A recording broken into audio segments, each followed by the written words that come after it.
Hello and welcome. This is Cheryl. Thank you so much for joining me today. In this video, I'm sharing some simple and elegant hot foiled holiday cards using the new Upright Italic Holiday press plate collection from Spellbinders. I have the Upright Italic Merry Christmas, the Upright Italic Season's Greetings, as well as the Upright Italic Joy to the World. These are press plates that can be used in the Glimmer system as well as the Betterpress system.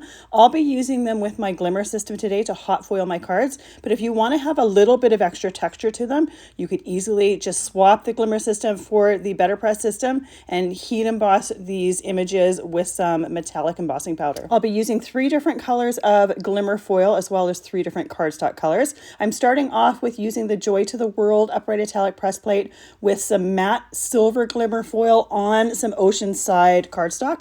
I love the dark color of the background with that beautiful foil on there. Then I'm going to swap that out for the Merry Christmas Upright Italic plate. Now my Glimmer system is nice and hot. If you've never done hot foiling before, you want to put the plate in the center of the thing, of the base, put the foil with the pretty side down and the cardstock on top of that before putting the extra plates on there and pressing that timer button. Once that timer button has stopped blinking, you can take that whole stack and put it through your Platinum 6 machine or other die cutting machines. There's a whole list of compatible ones on the Spellbinders site. Hot foiling works with both the heat from the Glimmer system as well as the pressure from the die cutting machine. So the second foiling I did was using the matte gold foil on Hammermill Cardstock. This third one I'm using the Prism foil, which is like a holographic foil, on some Celestial Cardstock. So we have 3 different backgrounds here just to give you some different looks and some different color palettes. I love that Prism. That one is one of my favorites. I love the little holographic effect that you get from that. There's a tiny little bit of overfoiling there, so I'm just using a soft brush to brush that off. I'll take the plate off and then replace it with my solid hot foil plate. I'm not sure if this has been discontinued or not. I can't seem to find it anywhere, but this is just a solid plate that uses up the excess foil. So I put that hot plate on there, and I wait for it to get hot, put the foil with the pretty side down, and then I'm just doing that solid hot foiling on Hammermill Cardstock. I'm going to be using these solid hot foil pieces for the mats on my cards just to coordinate with the foiling, and I'm also going to be die cutting the centers for the poinsettias on these cards. I'm keeping these cards really simple and elegant. I didn't want to overcomplicate things.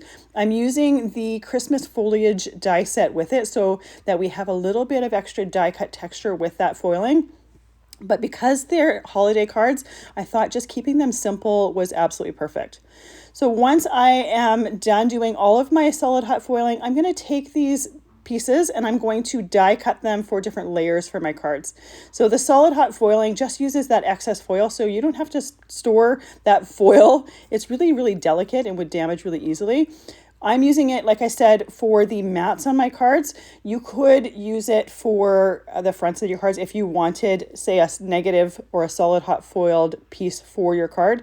But I really love using it as mats. And then obviously, as I said before, I'm also die cutting the center of my poinsettias with it. So I like using it in place of specialty cardstocks, especially in an instance like this where I know that that center of that poinsettia is going to match the tone of gold perfectly with my foiled sentiment as well as my mat.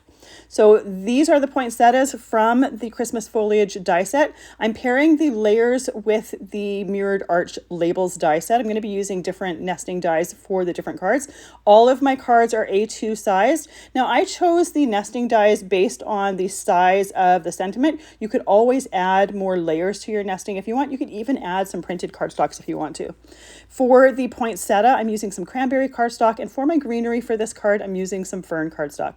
The great thing about Christmas palettes is they come in so many different types now. You can get really creative with your Christmas color palette, or you can get really classic like this one here. So we have our white card base with our solid hot foiled matte, and then our foiled sentiment, and then our classic colored greenery with our red poinsettia.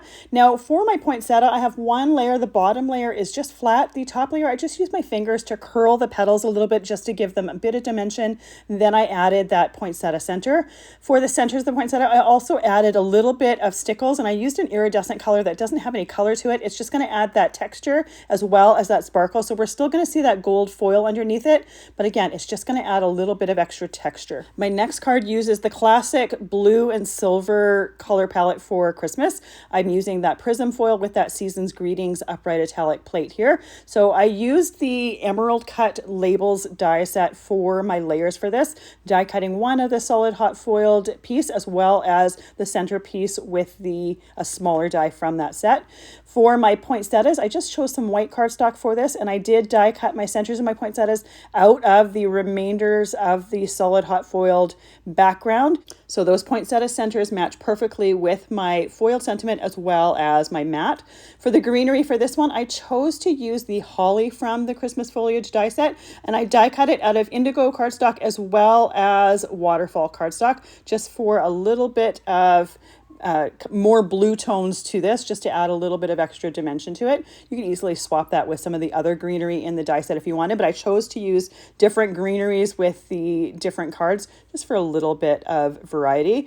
You can see how quick and easy this comes together. It probably took longer to die cut my pieces than it did for the foiling and assembly of these cards, so they do come together really easily. And like I said, I kept them really simple. I didn't add too much with my die cuts. I wanted that focus to be framing the foiled sentiments. So I tried to keep the extra die cuts to a minimum. It's just giving it a little bit of extra texture, a little bit of extra layers, and it adds some interest to the card. For my third one here, I changed up the color palette again. The background there is that Oceanside Cardstock that we have the matte Joy to the World on. The greenery is die cut from Waterfall as well as blue Spruce Cardstock, and our poinsettia is die cut out of some Dahlia Cardstock. So again, a non-traditional color palette for Christmas, but this is one of my favorite ones to go to when I want something that's not quite the classic red and green, just a little bit of a twist on that. So my mattes and my Joy to the World are die cut out of the Essential Arches die set. Now I chose to do this on a regular A2 card base and then have the arches on there. You could also take the largest arch from this set and create a shaped card base if you want. I do that regularly, so I opted not to do it for this one, but I think that would be fabulous as well to have an arched card base. It's really easy to do and something unexpected for a card base.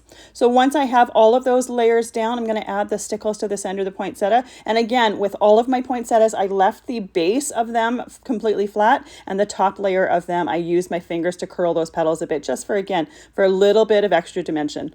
So these cards came together super, super quick. They were really easy to do. If you want to add extra texture to them, you could heat emboss those sentiments with using your Betterpress system. But I just love the different foils that you can choose, and you can combine them with many different colors of cardstock as long as it's a cardstock that likes to be foiled. You don't want to use a cardstock that's really rough or anything, but you can get many different looks with this, and it creates such an elegant looking card because those sentiments are elegant looking on their own. You'll find everything I've used listed and linked down in the description box below. Thank you so much for joining me today. I really appreciate the time that you spend with me. I hope you have a fantastic day.